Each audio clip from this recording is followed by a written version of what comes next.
Hi everyone, welcome to the first lecture for International Relations, an introduction to the major theories.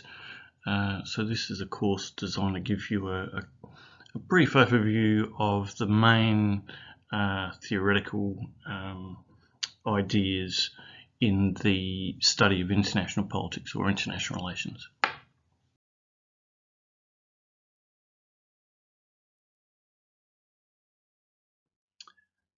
Now, just a brief overview of what we're going to cover in this lecture series, in this course. So today I'll look at classical realism.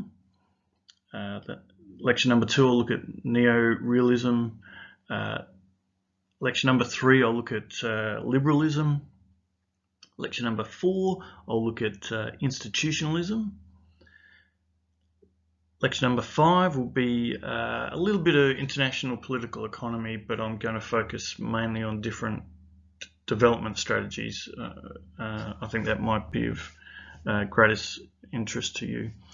And number 6 will be the English school. Number 7 will be conventional constructivism. Number 8, we'll look at a little bit of sectorial analysis and securitization and critical security studies.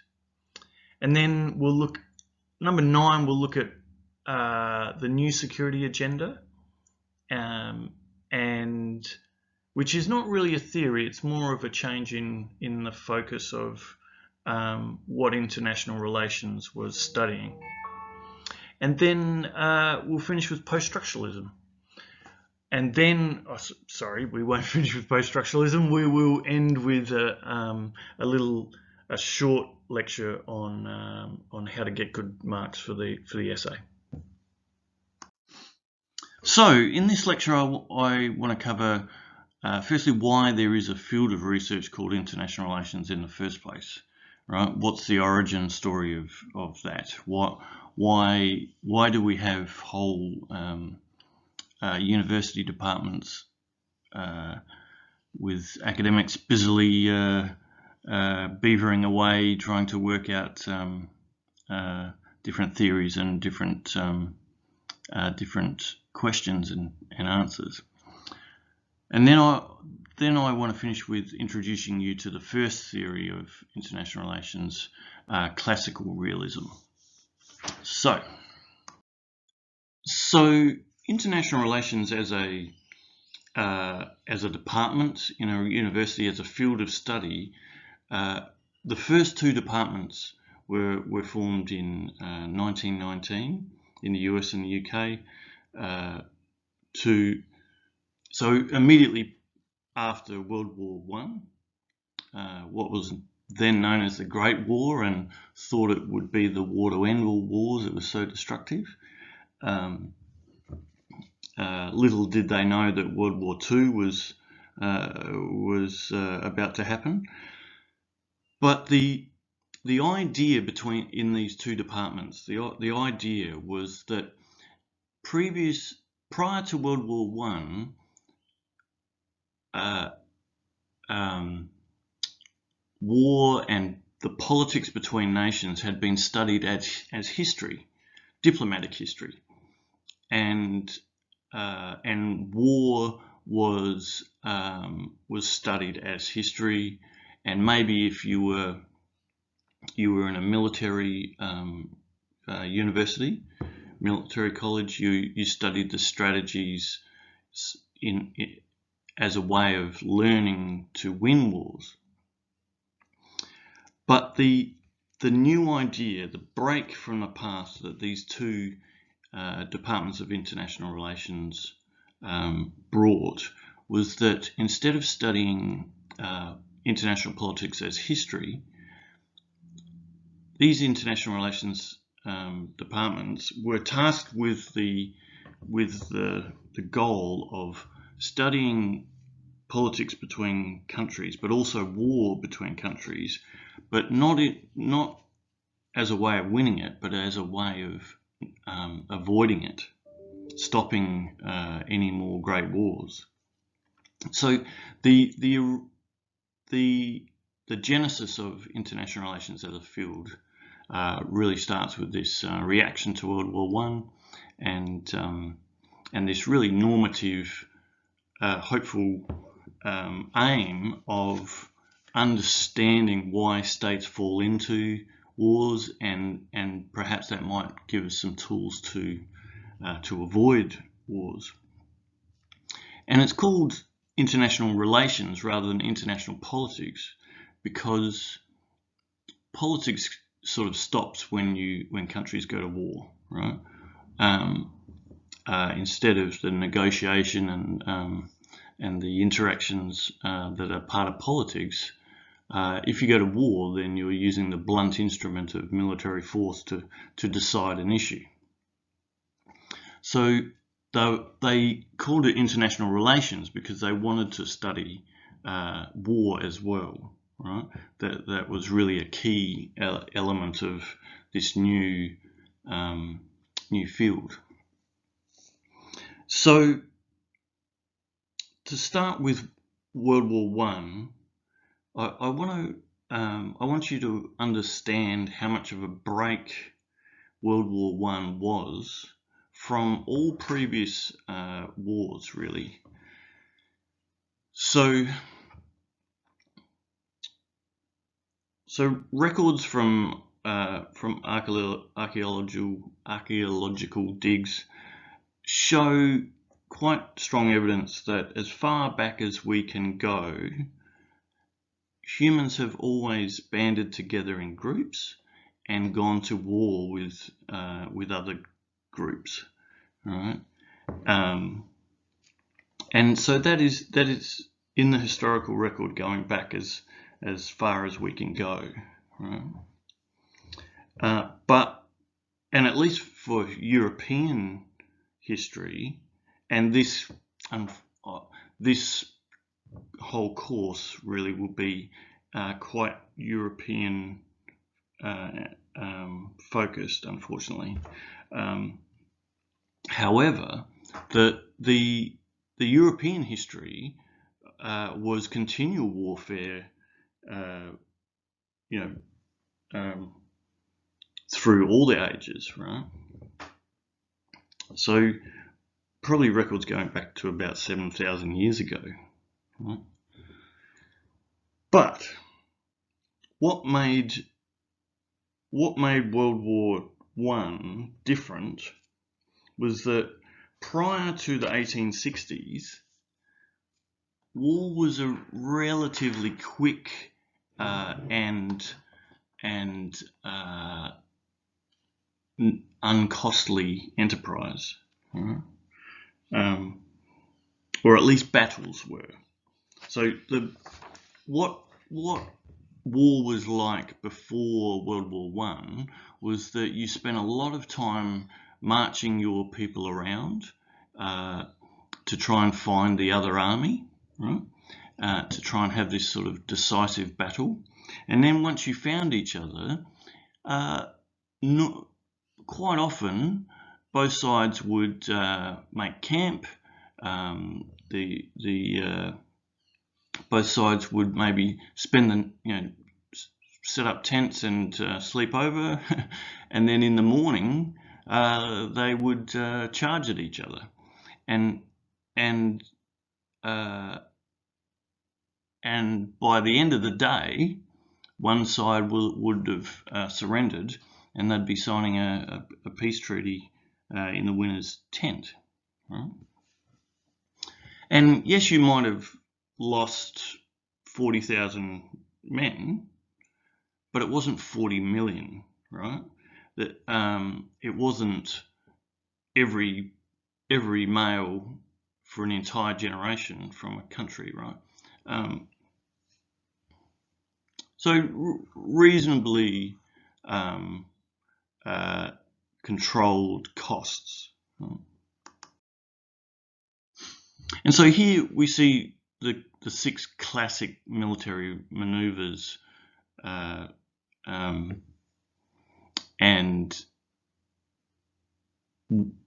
at least in terms of organized military attacks, So all of them, so going from the top left to the bottom right, so you have flanking on one or both sides.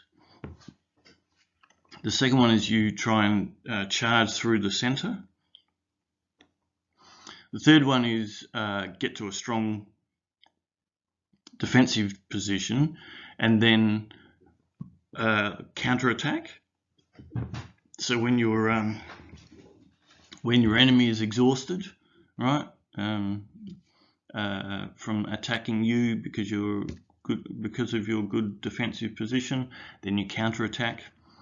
Or you can have a feigned retreat that envelops the attacker, or you attack with all your strength on one side, right? Or you have an extreme flanking maneuver where you send your cavalry around the back. So all of these are really trying to just break the lines of your enemy, right? Warfare all the way up to World War I was really lines of men running at each other and fighting and trying to break through that line so that you can easily kill the enemy as they're fending off attacks from the front. You can get them from behind. And that's basically what war was leading up to World War I. But this changed with the invention of the Gatling gun, so the first machine gun really. Plus you had, so the Gatling gun could mow down hundreds, thousands of men and horses before they could rush that line, right? You couldn't line up. You could line up 1,000 men, a kilometre away or 500 metres away, and have them all run at that gun, and the Gatling gun could kill them all before any of them was able to get there and destroy that gun or break the line. Right? Plus, you had trench warfare in the soft clay soil of eastern France. Right? Plus, you had the invention of barbed wire. Right? Plus, you had the invention of long-range artillery. So, and you had train lines quickly resupplying men, bullets, artillery, barbed wire, food, water, etc. The train was able to make your resupply just constant and seamless, right? So in World War I, for the first time, you had the tactics of the age-old tactics of war, where you line your men up and run at the other guy's line. Suddenly, it didn't work, right? No matter how courageous your men were, they couldn't climb over the barbed wire and get to the Gatling gun before the Gatling gun killed them all, right?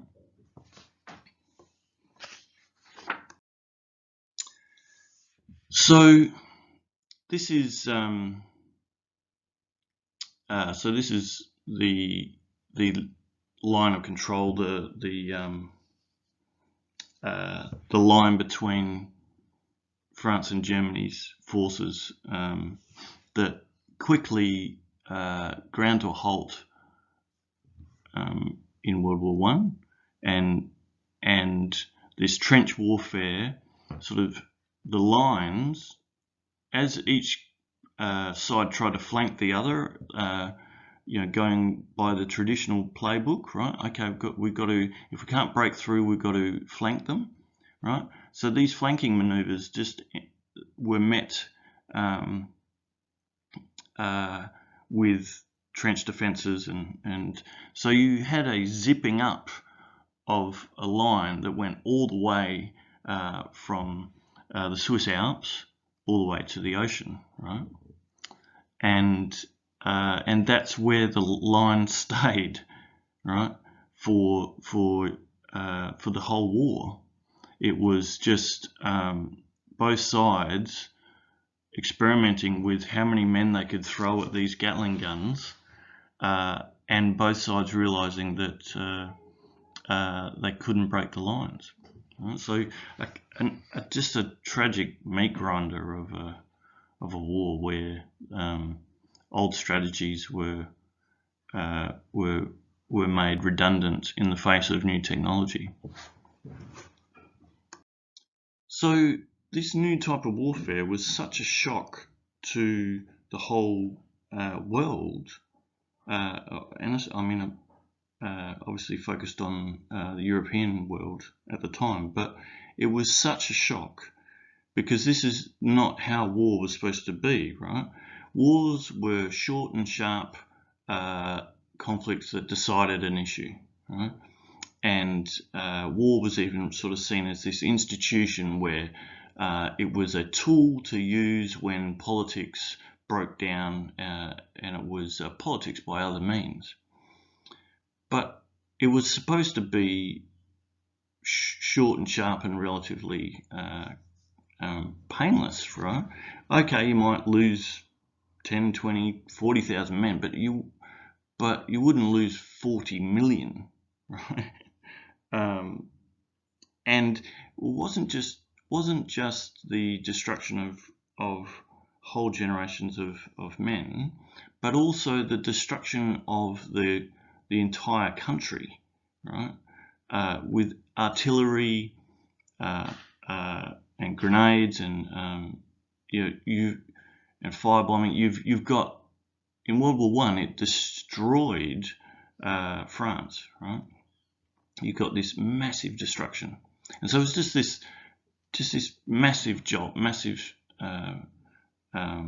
shock to the system where they've decided to go to war and they thought they'd be home by Christmas, but it drags on for 4 brutal years and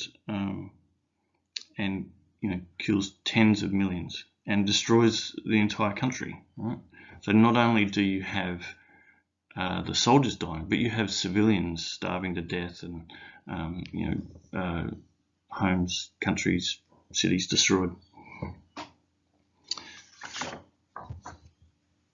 So out of that horrible war came this real anti-war sentiment for the first time. Like it used to be that countries would cheer on their armies, and you even had people demonstrating in the street calling for their country to go to war, right? Because it was not something that affected the normal person, right? It was an elite thing that the kings and princes and his troops did, and it was like what modern day soccer is for us, right? It didn't really matter which king won some battle in some field. You're, as a peasant, you're still going to pay your taxes to the king, whoever that is, right? This was different. This destroyed everything, everyone, right? A complete meat grinder. So that changed the sentiment of populations and leaders to being very anti-war. So at the end of World War I, we had the creation of the League of Nations, which is really a remarkable attempt at bringing all countries together to provide security, all for one and one for all, right? It was supposed to be this mutual security pact where if any one country attacked another, then all of the countries would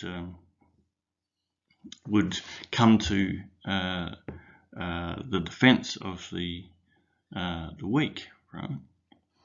And so the League was about global disarmament and a global military alliance, right? And so these photos are from the Paris Peace Conference, where all the major powers, including the US, signed a series of treaties. And the main two were the Treaty of Versailles and the treaty creating the League of Nations.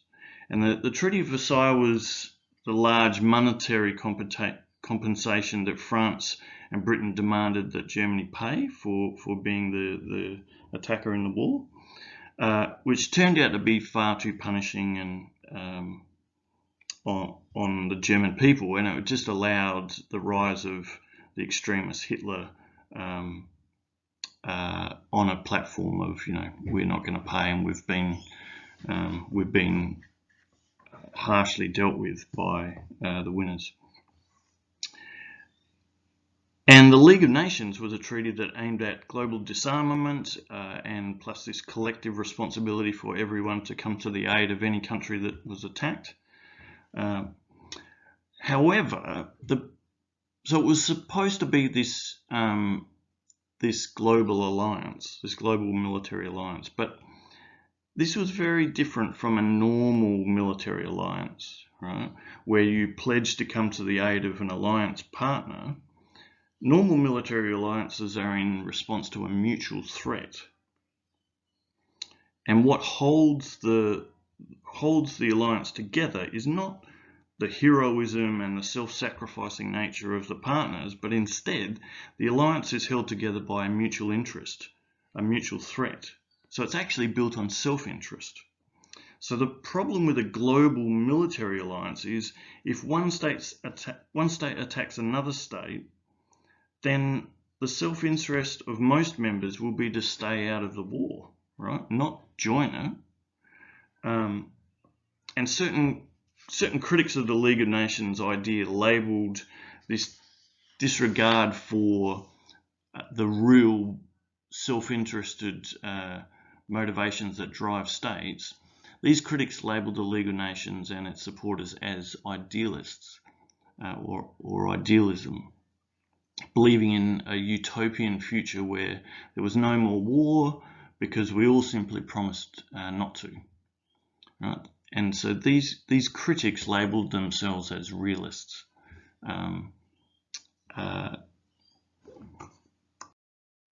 So the League of Nations immediately ran into problems when the US Congress refused to ratify the treaty, fearing that they would be drawn into more of Europe's continual wars. And so despite the US President Woodrow Wilson being the champion of this League of Nations, he was the driving force, he couldn't get it through his own Congress. And so despite this, the isolationist Congress refused to ratify it, and so immediately you've got the most powerful country, the advocate of this global military alliance, dropping out, right? And as well as this, the original promise for nations to begin disarming did not have any details or plans for how and when that should happen. So this needed more negotiation, which never resulted in any sort of disarmament agreements. And all the while, everyone is still building weapons, right? Especially Imperial Japan and Nazi Germany. So while this is all going on in the 1920s and 30s, the realists within academia are presenting an argument or a theory as to why we can't just trust other states to be peaceful, right? In particular, a man called E.H. Carr wrote a very powerful critique of the idealism or the utopianism of the League, and E.H. Carr is really the start of realism, or what we now call classical realism, within the subject of international relations. So E.H. Carr's book, The 20 Years Crisis, 1919 to 1939, was written just before the outbreak of World War II, when it was obvious that there was a war coming. In this book, Carr explained war, and World War II in particular, as the outcome of what he called an unavoidable clash of interests between states. Carr saw the cause for war being simply that the have-nots, right? So in this case, Germany, will always try to take what the haves have, right? The haves possess. Carr said the idealists argued that all nations have at least a minimal harmony of interests in avoiding war and maintaining peace.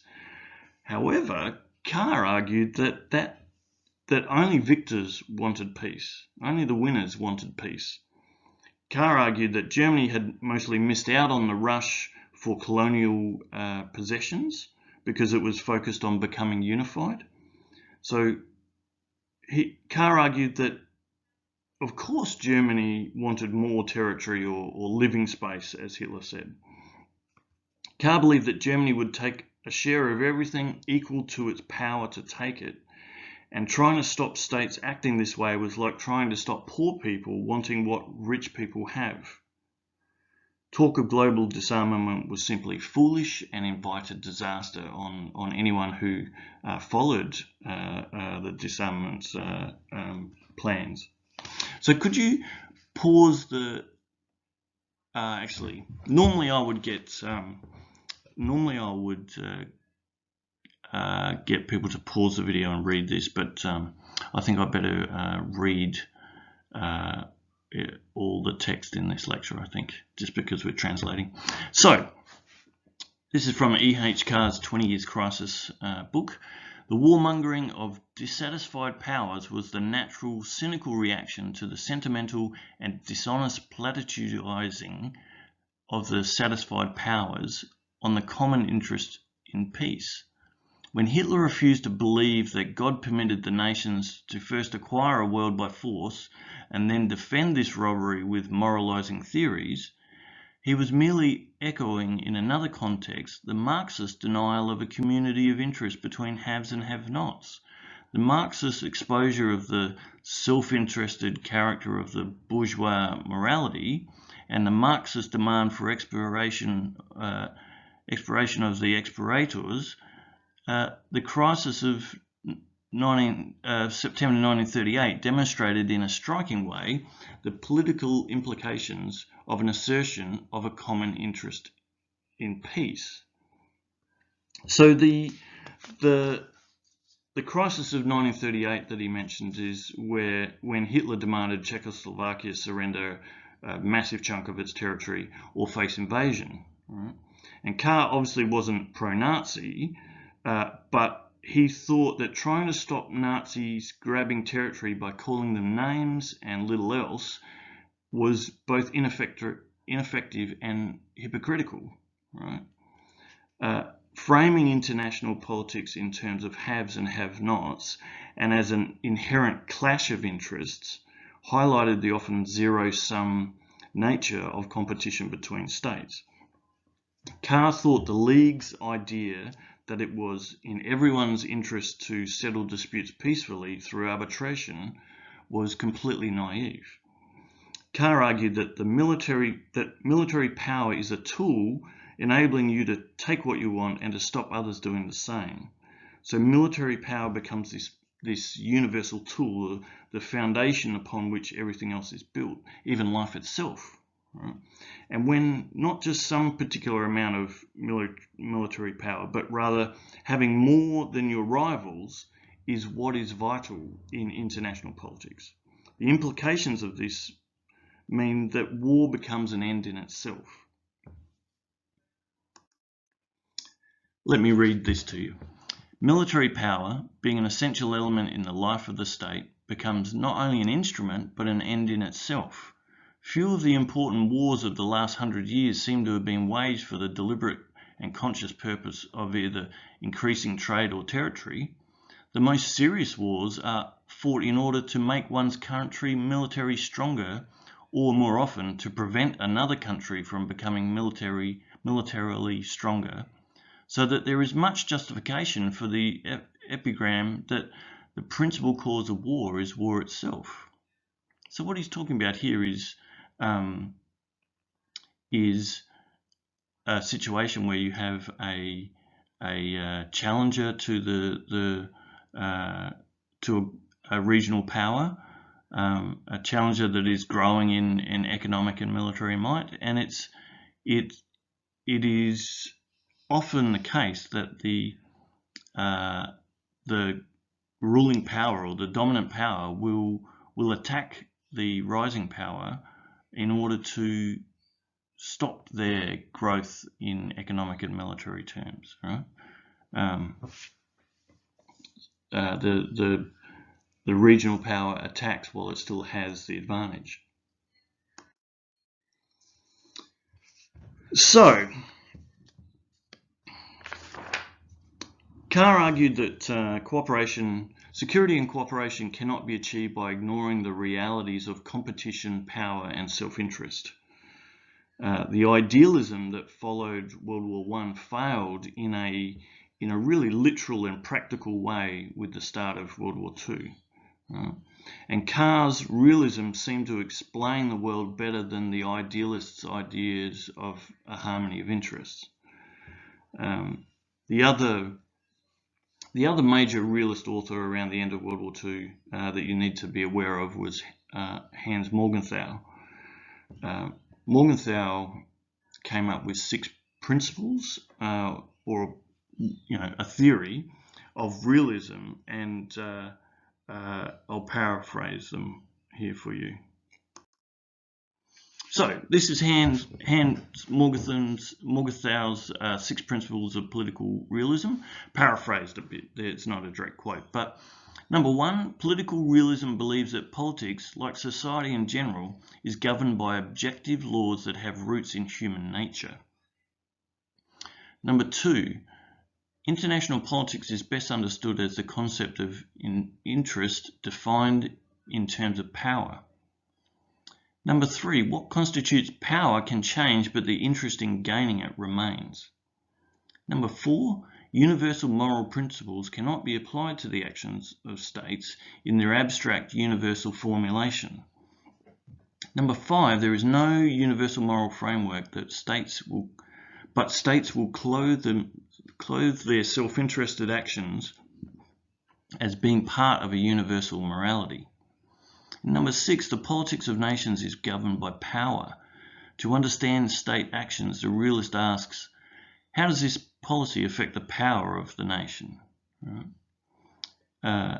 So this is a brutal criticism of the idea of the League of Nations, where it was all for one and one for all, right?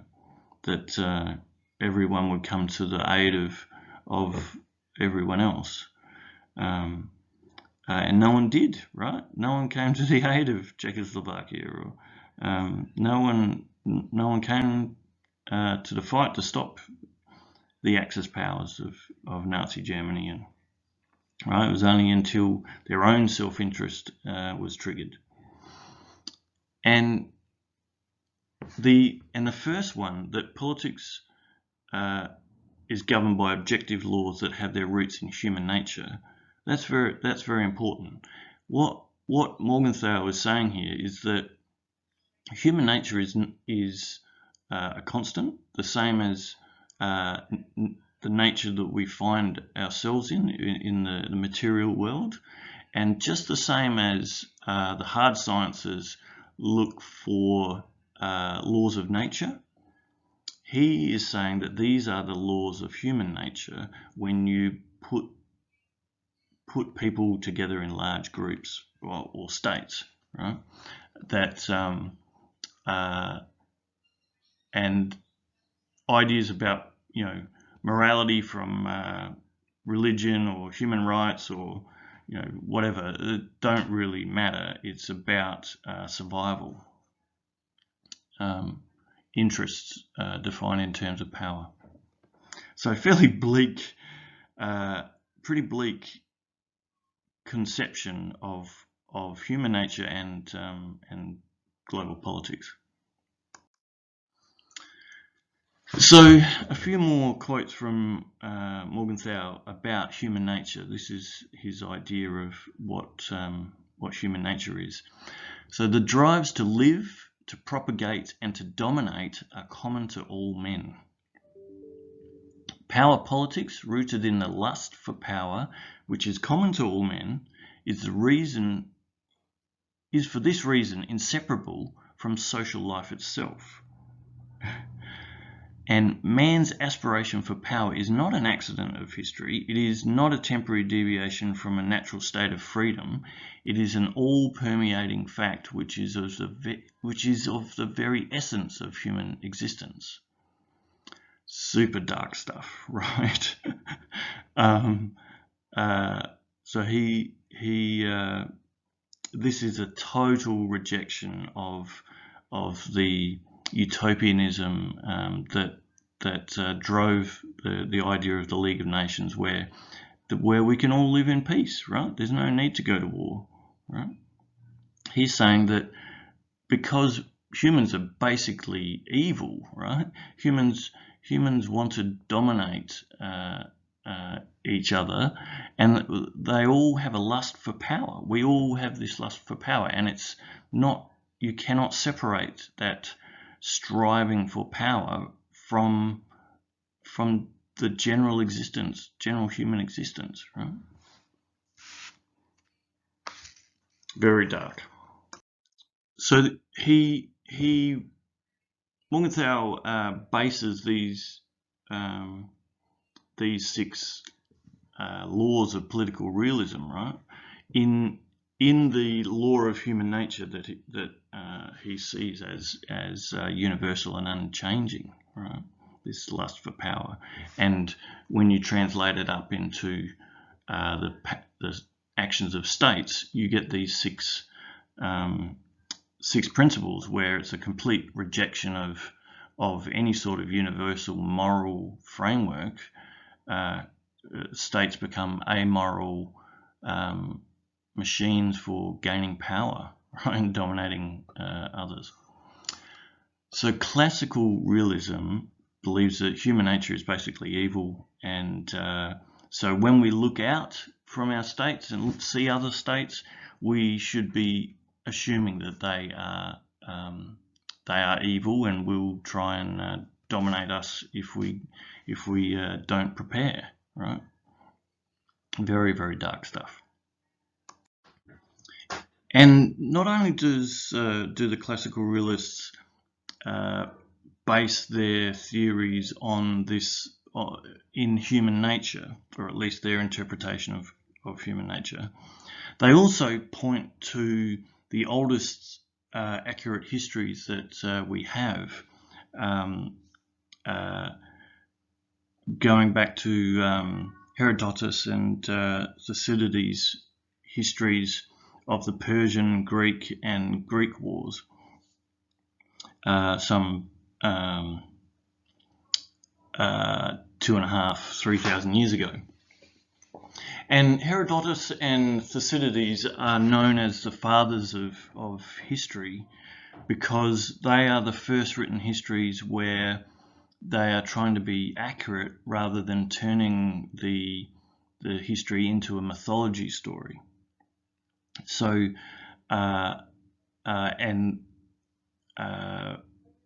So they really sort of were the first true historians, trying to be accurate, trying to confirm what they had heard, speaking to, especially Thucydides only wrote accounts that he could confirm by speaking to someone who had first-hand experience. So real historians, right? And realists point to Thucydides' history of the Peloponnesian Wars, or the Greek Wars, right? And they point to a particular passage, particular story within the Peloponnesian Wars history of when the Athenian army sailed in mass force to take the city or the island of Melos, who had been neutral, but the Athenians sailing to take their city and enslave them. Right? So when the Athenian army arrives on the beaches of Melos, they send an envoy to negotiate with the Melians, who are hiding behind their city walls, and realists point to this passage in the oldest accurate histories we have as proof that this law of human nature has always been present. Right?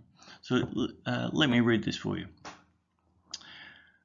The Athenian envoy, speaking to the Melians whose city they are about to attack: "For ourselves, we shall not trouble you with specious pretenses, neither of how we have a right to our empire because we overthrew the Mendi, or are now attacking you because of a wrong that you have done us, and make a long speech which will not be believed.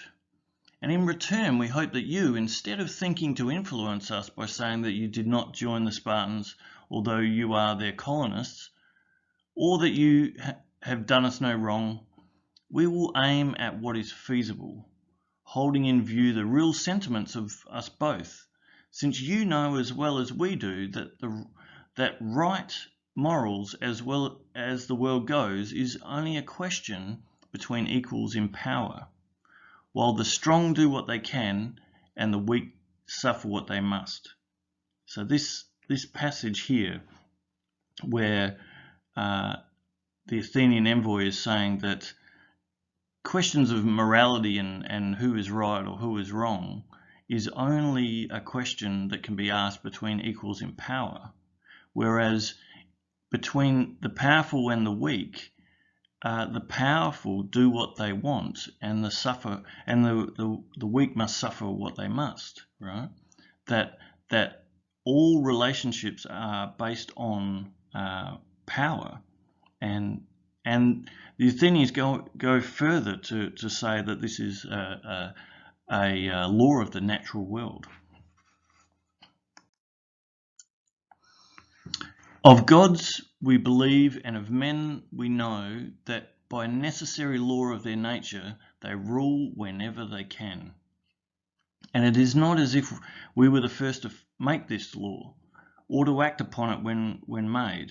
We found it existing before us, and we shall leave it to exist forever after us. All we do is make use of it, knowing that you and everybody else, if you had the same power as we have, would do the same as we do." So the realists point to this passage saying, look, this utopianism of the League of Nations is a recipe for disaster, because human nature there is a universal desire to dominate and rule others, and we should not think that we have some sort of mutual interest in preserving the peace.